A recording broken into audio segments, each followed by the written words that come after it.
Hello friends, Mahindra Thar इतनी problem क्यों आ रही है, इंजन फेलियर क्यों हो रहे हैं। मेरे पास कमेंट्स भरे पड़े हैं। एक भाई साहब तो यहाँ तक कह रहे हैं कि देखो जी, मेरी गाड़ी को तो इन लोगों ने रिसर्च के लिए ले ली है, इसके ऊपर R&D कर रहे हैं, आखिर ये इंजन फेलियर क्यों हो रहा है। यही सारे रीजंस आज की वीडियो में होंगे और आप इसमें क्या कर सकते हो वो भी बताऊंगा वीडियो में, और बाकी गाड़ियों में ये प्रॉब्लम क्यों नहीं आ रही है आज की वीडियो में बता दूंगा। तो चलो स्टार्ट करते हैं वीडियो। देखो, सबसे पहले इंजन फेलियर की जो रीजन निकल के आ रहे हैं, जो इन गाड़ियों में है, ये BS6 वाली गाड़ियों में है। और ये पुरानी गाड़ियों की बात नहीं कर रहा हूँ, थार रॉक्स में भी ये प्रॉब्लम है। आप खुद अपने आसपास कई सारी गाड़ियां देख चुके होंगे, मैं तो देख ही रहा हूँ। देखो, बड़ा रीजन इसके पीछे का DPF है। BS6 नॉर्म आने के बाद से गाड़ी में एक DPF लगाना पड़ा था, जिसकी वजह से पॉल्यूशन नहीं होता, लेकिन इंजन को थोड़ा बहुत नुकसान होता है अगर आपने सही से ध्यान नहीं रखा तो। इसका एग्जाम्पल सेम वैसा ही है, जैसे आप N95 मास्क लगा लो, दौड़ो, कितना दौड़ सकते हो? नहीं इतना दौड़ पाओगे। हाँ, धीरे धीरे चल जरूर लोगे। अब DPF की वजह से इंजन में प्रॉब्लम आ रही है। ऐसा क्यों? क्योंकि DPF का रीजनरेशन करने के लिए डीजल की जरूरत पड़ती है, और वो डीजल आपके सेम इंजेक्टर देते हैं जो कंबशन चैम्बर में फायर करने के लिए देते हैं। वही इंजेक्टर वहां इंजेक्ट करता है, निकल के वो जाता है आपके DPF तक, वहां जाके जलता है टेम्परेचर देने के लिए, गर्म करने के लिए, ताकि गर्म करके DPF को साफ कर दिया जाए। गर्म करके DPF को साफ करना, यही है रीजनरेशन का प्रोसेस। यही प्रोसेस अब बार बार होने लगेगा, हमेशा होने लगेगा।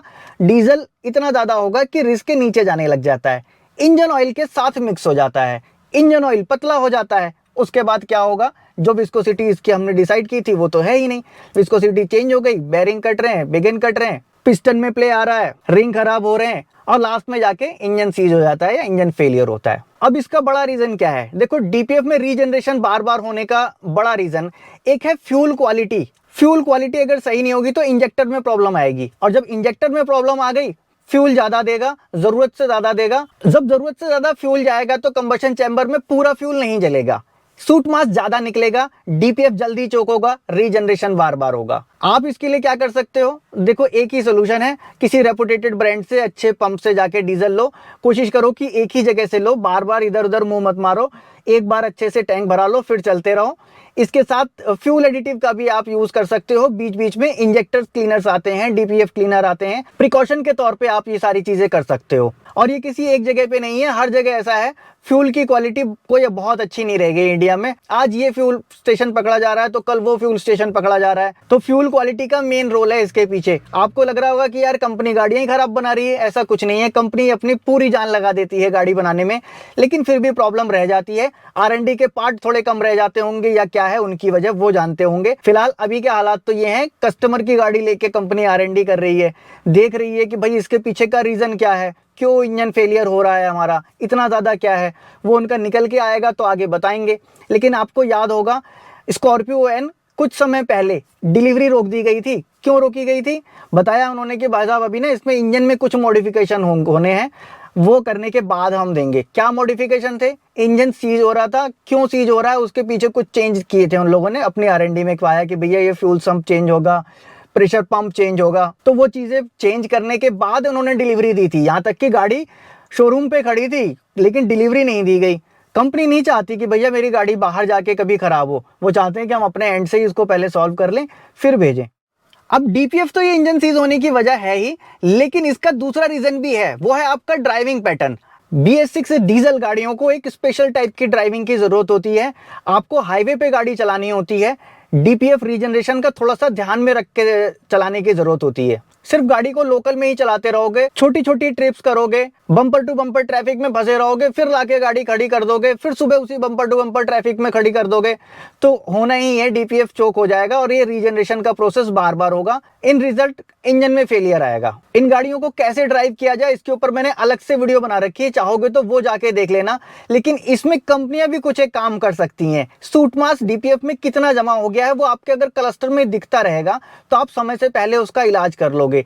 पैसिव रीजनरेशन जब हो रहा है तो आपको अगर पता चलेगा तो आप उस रीजनरेशन को फुल कंप्लीट करोगे। जैसे हमारा फ्यूल लेवल दिखता रहता है, यूरिया लेवल दिखता रहता है, वैसे ही 1 मीटर अगर सूट मास लेवल को दिखाता रहे तो मेरे ख्याल से ये प्रॉब्लम कुछ हद तक सॉल्व की जा सकती है। इसके अलावा एक बड़ा रीजन और है, वो है कंपनी के यूजर मैनुअल पे स्टिक हो जाना। हो सकता है कुछ लोगों को अजीब लगेगा कि यूजर मैनुअल को फॉलो कर रहे हैं तो क्या प्रॉब्लम है। देखो, यूजर मैनुअल को फॉलो कर रहे हो तब भी प्रॉब्लम है। डीजल इंजन ऑयल में मिक्स होता है रीजनरेशन की वजह से, जिसकी वजह से इसका लेवल बढ़ने लगता है। आप देखोगे डिपस्टिक निकाल के तो पहले वाली गाड़ियों में 2 पॉइंट हुआ करते थे। पहला पॉइंट आपको दिखाता था नीचे वाला कि भैया मिनिमम इतना इंजन ऑयल होना चाहिए, नहीं तो प्रॉब्लम हो सकती है। दूसरा पॉइंट ऊपर वाला जो दिखाता था, इससे ऊपर नहीं जाना चाहिए, मैक्सिमम इंजन ऑयल इतना होना चाहिए, मिनिमम और मैक्सिमम। अब जो ये डीपीएफ वाली गाड़ियां हैं, इनमें एक मार्क और बना हुआ है, वो है सेफ पॉइंट। क्यों? आपने इंजन ऑयल डाला था 6 लीटर, डीजल मिक्स हो गया, धीरे धीरे इंजन ऑयल बढ़ने लगा तो ये तीसरे वाले पॉइंट तक आएगा। इससे ऊपर अगर जा रहा है तो प्रॉब्लम, कंपनी ऐसा मानती है कि इससे ऊपर जब जा रहा है तो प्रॉब्लम है। मैं ये मानता हूं इसके नीचे भी है ना, बीच में भी है, तब भी प्रॉब्लम, क्योंकि इंजन ऑयल की विस्कोसिटी चेंज हो चुकी है। डीजल लुब्रिकेशन के लिए यूज नहीं किया जा रहा है। लुब्रिकेशन के लिए आपने इंजन ऑयल ही डाला था, जो डीजल डालने की वजह से अब पहले से पतला हो चुका है। इफेक्ट वो भी डालेगा, लेकिन उसका इफेक्ट थोड़ा लॉन्ग टर्म में जाके दिखेगा। हाँ, वो जो तीसरे वाले निशान से ऊपर चला जाएगा, उसका इफेक्ट आपको तुरंत दिख जाएगा। हो सकता है 100, 200, 500 किलोमीटर में ही दिख जाए। तो यूजर मैनुअल में तो लिखा रहता है कि 10,000 किलोमीटर पे चेंज होगा इंजन ऑयल, 15,000 किलोमीटर पे चेंज होगा इंजन ऑयल, और आप वहीं स्टिक रहते हो, इतने पे ही होगा इंजन ऑयल चेंज। आपको पता है आपने ड्राइविंग कैसी की थी? आपने स्टार्ट स्टॉप ट्रैफिक में कितना चलाया? आपने बम्पर टू बम्पर ट्रैफिक में कितना चलाया? लोकल ट्रिप्स कितनी की? यहाँ से लेकर सब्जी लेने गए, चाट खाने गए, डॉक्टर के पास गए, छोटी छोटी ट्रिप, 1 किलोमीटर भी गाड़ी स्टार्ट नहीं रही, आपने बंद कर दी। ये सारी चीजें मैटर करती हैं इंजन ऑयल की लाइफ के लिए। तो फिर कंपनी क्यों लिख देती है अपने यूजर मैनुअल में? ये सवाल आ रहा होगा। देखो, कंपनी को अपनी मार्केटिंग करनी है, कंपनी को नई नई चीजें बेचनी है, एक दूसरे से कंपटीशन करना है। बोले आपकी गाड़ी की सर्विस 10,000 पे होती है, मेरी तो 15 पे होती है। आपका इंजन ऑयल 2,000 चलता है, मेरा तो 10,000 चलता है। क्योंकि आजकल जो मार्केट चल रहा है वो हर चीज नई नई का चल रहा है। आप देखो, हर दूसरे महीने एक फेसलिफ्ट लॉन्च हो जाता है, न्यू जनरेशन फेसलिफ्ट हर गाड़ी का आ रहा है, और जिस गाड़ी का नहीं आ रहा है उसको बोल रहे हो पुरानी हो गई। नई नई चीजें लोगों को खरीदने में इंटरेस्ट आ रहा है। मार्केट में कोई चीज जब पुरानी टिकेगी तभी पता चलेगा कि भैया ये प्रोडक्ट कामयाब था या फेल था।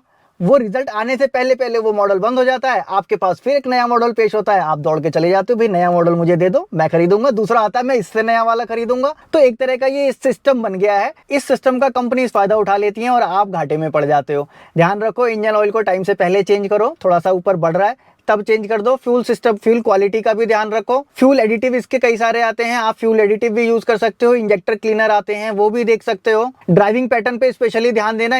और इन सारी चीजों के लिए अलग अलग वीडियोस मैंने बना रखी हैं, आप चाहो तो चैनल पे वो जाके देख लेना। सवाल ये आ रहा होगा कि अभी थार में ही प्रॉब्लम ज्यादा क्यों आ रही है, बाकी गाड़ियों में क्यों नहीं आ रही है?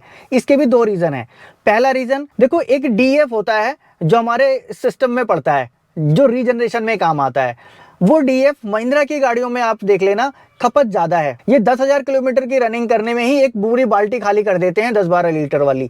जबकि वही 10 लीटर डीएफ अगर टोयोटा की गाड़ी में डाला जा रहा है या किया हुंडई की गाड़ी में डाला जा रहा है तो वो 50,000, 60,000, 70,000 किलोमीटर तक चल रही है। यूरिया की जितनी ज्यादा खपत होती है उतनी ज्यादा डीपीएफ में प्रॉब्लम आती है, क्योंकि यूरिया वहां जाके जल के खत्म नहीं होता। यूरिया वहां जाके क्रिस्टल फॉर्म क्रिएट करता है डीपीएफ में, जिसकी वजह से रीजनरेशन बार बार होता है। ये भी एक वजह हो सकती है। दूसरी एक वजह है कि थार एक सिंबल है, थार को लोग दिखावे के लिए यूज करते हैं ज्यादातर। अगर जिम जाना होगा तो वो थार से जाएंगे, शादी 1 किलोमीटर पे क्यों ना है, थार से जाएंगे ताकि वो दिख सके कि थार पे आए हैं। चाट खाने जाएंगे, टिक्की खाने जाएंगे, मतलब ये छोटे मोटे जो काम होते हैं घूमने के, जहां पर शो ऑफ किया जा सके, तो वहां पर ये थार ज्यादा आपको दिखेगी, हाईवेज पे कम दिखेगी। ये भी एक रीजन है जिसकी वजह से थार में ये प्रॉब्लम पहले दिखने लग जा रही है। डीपीएफ हर कंपनी के लिए एक प्रॉब्लम, सरदर्द बना हुआ है, लेकिन यहाँ पे थोड़ा सा ज्यादा दिख जाता है। रीजन क्या थे, सोल्यूशन क्या थे, वो सारे मैंने आपके सामने रख दिए। अभी भी कोई सवाल मन में आ गया होगा, बेझिझक कमेंट बॉक्स में लिख सकते हो, या फिर अगर चाहो तो इंस्टाग्राम पे भी मुझे फॉलो कर सकते हो। मिलूंगा नेक्स्ट वीडियो में ऐसे ही किसी इंटरेस्टिंग टॉपिक के साथ। Thanks for watching.